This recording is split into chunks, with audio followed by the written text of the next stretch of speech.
তো Vincent company হয়তো বা হ্যারি কেনকে বলছেন যে এই ম্যাচটাতে গোল করার দরকার নেই, তোমার জাস্ট কিছু রোল প্লে করো। অপোজিশন বক্সে নুনো মেন্ডেস মাত্র একবার বল টাচ করছে। ডেম্বেলে আসলে স্ট্রাইকার রোলে খেলে না, ডেম্বেলে লেফটেও খেলে, রাইটেও খেলে। আসসালামু আলাইকুম, হ্যালো অ্যান্ড ওয়েলকাম টু খেলার চোখ। আজকে আমরা কথা বলবো পিএসজি বনাম বায়ার্ন মিউনিখের প্রথম লেগের ট্যাকটিক্যাল অ্যানালাইসিস নিয়ে। চলুন শুরু করি একাদশ দিয়ে। ফার্স্ট অফ অল যদি আমরা লাইন আপের কথাটা বলি, তো প্যারিস আসলে অ্যাজ ইউজুয়াল তাদের 4-3-3 খেলাইছে, আর বায়ার্ন মিউনিখ যেটা করছে সেটা হচ্ছে ওই অ্যাজ ইউজুয়াল 4-2-3-1। তো আলটিমেটলি ফুল ব্যাকের মধ্যে আসলে দেখছি আমরা যে নুনো মেন্ডেস মানে অনেকটা কাভার করে। পুরো সিজনের মধ্যে আমরা দেখছি যে সে আসলে অপোজিশন বক্সের মধ্যে মানে একটা রোল প্লে করে, কিন্তু এই ম্যাচের মধ্যে যদি দেখা যায় তাহলে দেখা যায় যে অপোজিশন বক্সে নুনো মেন্ডেস মাত্র একবার বল টাচ করছে। লুইস এনরিকে যেহেতু ভাবছে যে আলটিমেটলি অলিসের সাথে একটা ব্যাটেল হবে, সেটার জন্য নুনো মেন্ডেসকে কিন্তু ততটাভাবে তিনি উঠান নাই উপরে। কিন্তু অন্যদিকে আমরা দেখছি যে আশরাফ হাকিমিকে অনেকটা বেশি রোল প্লে করতে দেওয়া হয়েছে, সে উপর নিচ করে খেলছে।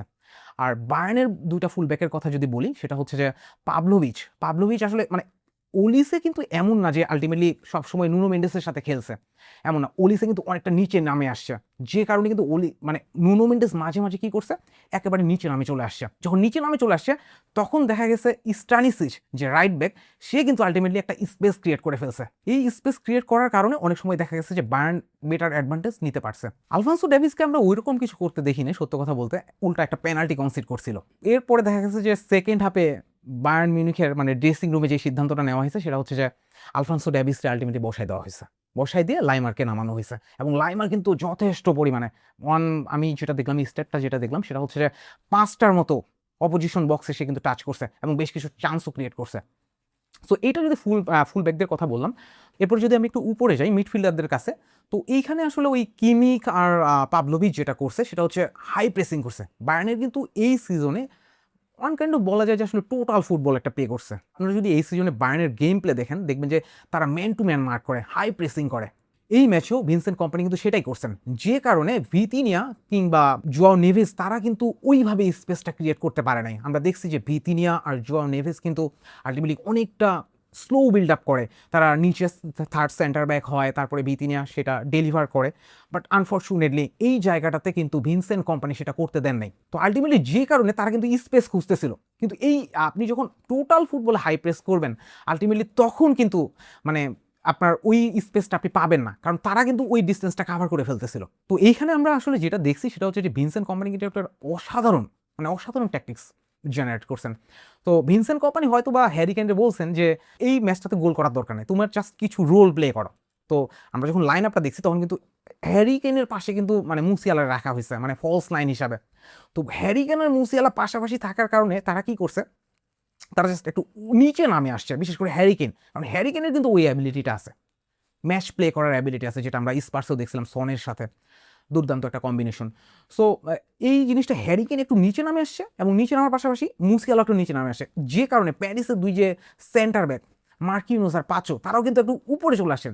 এই কারণে আশরাফ হাকিমি কিন্তু যখন উপর নিচ করতেছিলেন তখন কিন্তু আলটিমেটলি লুইস দিয়াস একটা স্পেস ক্রিয়েট করতে পারতেছিলেন। এবং লুইস এনরিকে এটাই ভয় পাইছে যে আলটিমেটলি যে যদি আমার একটা ফুল ব্যাক উপরে উঠে যায় তাহলে অন্য আরেকটা ফুল ব্যাক কি করবে, যেহেতু ওলিসের মতো আরেকজন অস্ত্র আছে ভিনসেন্ট কম্পানির। এইটার জন্য লুইস এনরিকে নুনো মেন্ডেসকে সেভাবে উপরে ওঠান নাই। তো এইটা আমরা দেখছি হচ্ছে পুরো টোটাল গেম প্ল্যানের মধ্যে। তো বিপরীতে প্যারিস যেটা করছে সেটা হচ্ছে যে আলটিমেটলি আমরা যখন লাইন আপ দেখি ফোর্ড মুভে বা হচ্ছে সোফাইস করে, তখন দেখা যায় যে আসলে ডেম্বেলকে একটা স্ট্রাইকার রোল দেওয়া হয়েছে। বাট ডেম্বেল আসলে স্ট্রাইকার রোলে খেলে না, ডেম্বেলে লেফটেও খেলে, রাইটেও খেলে। তো ম্যাচের যদি আমরা প্রথমত 20 মিনিটের মতো দেখি, তখন আমরা দেখছি যে ডেম্বেলেকে সে লেফটে খেলতেছিল। তো এরপরে যখন সেটা ক্লিক করতেছিল না আলটিমেটলি, তখন কিন্তু ডেম্বেলে যেটা করছে সেটা হচ্ছে পজিশনটা রোটেট করছে দুইয়ের সাথে পজিশন রোটেট করছে, এবং দুইয়ের সাথে তখন কম্বিনেশন হয়েছে আলটিমেটলি কাভারেজ কেলিয়ার। এবং প্রথম গোলটা যদি আপনারা দেখেন সেটা দেখবেন যে দুয়ে একটা অ্যাসিস্ট করছে, যদিও কাভারেজ কেলিয়ার একটা অসাধারণ ফিনিশিং ছিল নোয়ারকে বিট করা। এখানে আমরা দেখছি যে আসলে দুয়ে সেই পজিশনটা রোটেট করে আলটিমেটলি ডেম্বেলেকে সে রাইটে নিয়ে গেছে। আপনি যদি ম্যাচের মধ্যে দেখেন যে যখন ডেম্বেলে একটা পেনাল্টি ওন করলো, তখন কিন্তু দেখবেন যে সে কিন্তু রাইট থেকে পেনাল্টিটা ওন করছে। আবার ডেম্বেলের আপনি 5 নাম্বার গোলটা দেখেন, সে কিন্তু সেটা আবার লেফট থেকে দিছে, যেটা নোয়াকে বিট করলো আর কি, সেটা কিন্তু লেফট থেকে দেওয়া হয়েছে। এইখানে আমরা এটাই দেখলাম যে আসলে ডেম্বেলে কিভাবে তাদের মানে পজিশন রোটেট করছে। তো আলটিমেটলি আমরা দেখছি যে সেকেন্ড হাফে এনরিকে সেভাবে কোনো চেঞ্জই করে নাই, আলটিমেটলি সেই গেম প্ল্যানে রাখছে। আশরাফ হাকিমি একটা ক্রস করলো, এবং আশরাফ হাকিমি ক্রস করার পরে দেখা গেল কাভারেজ স্কেলে একটা দারুণ একটা ফিনিশিং করলো। এরপরে কিছু বুঝার না বুঝার আগেই দেখা গেল যে ডেমবেলেকে আবার পজিশন রোটেট করে আলটিমেটলি সে লেফটে চলে গেছে। লেফটে যাওয়ার পরে সে আলটিমেটলি একটা ডান পায়ে নোয়ারকে বিট করলো।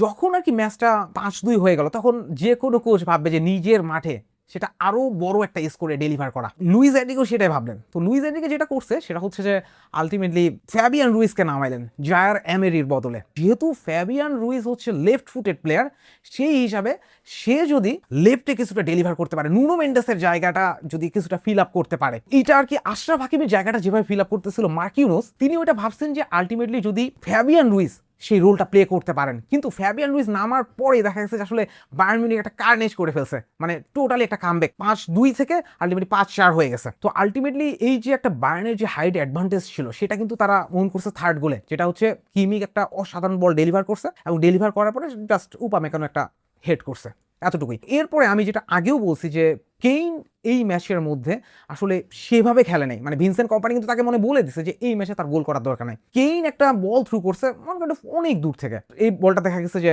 একদম সলিডলি লুইস দিয়াস সেটা রিসিভ করছে এবং একটা অসাধারণ ফিনিশিং করছে।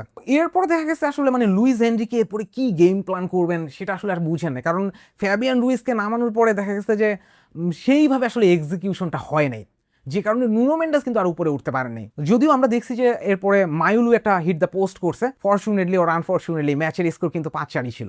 দুই দলে আসলে যেভাবে হাই প্রেস করে টোটাল ফুটবল খেলে, সেকেন্ড লেগের কথাটা আসলে বলা যায় না, it's one kind of unpredictable. But Allianz অ্যারেনার মতো স্টেডিয়ামে খেললে অবশ্যই বায়ার্ন কিছুটা অ্যাডভান্টেজ পাবেই, এটা স্বাভাবিক। 70-75 হাজার দর্শকের সামনে আপনি খেলবেন, এটা বায়ার্ন মিউনিখের জন্য একটা অ্যাডভান্টেজ হতে পারে। বাট আপনি যদি চ্যাম্পিয়ন্স লিগের স্টারটা এই সিজনে দেখেন, আলটিমেটলি প্যারিস গোল করছে 43টা, বায়ার্ন মিউনিখ করছে 42টা। এইটা আসলে আমার মনে হয় যে স্টিল 50-50, বাট ওই স্টেডিয়ামের জন্য হয়তো বা বাভারিয়ানরা কিছুটা এগিয়ে থাকবে, আই গেস।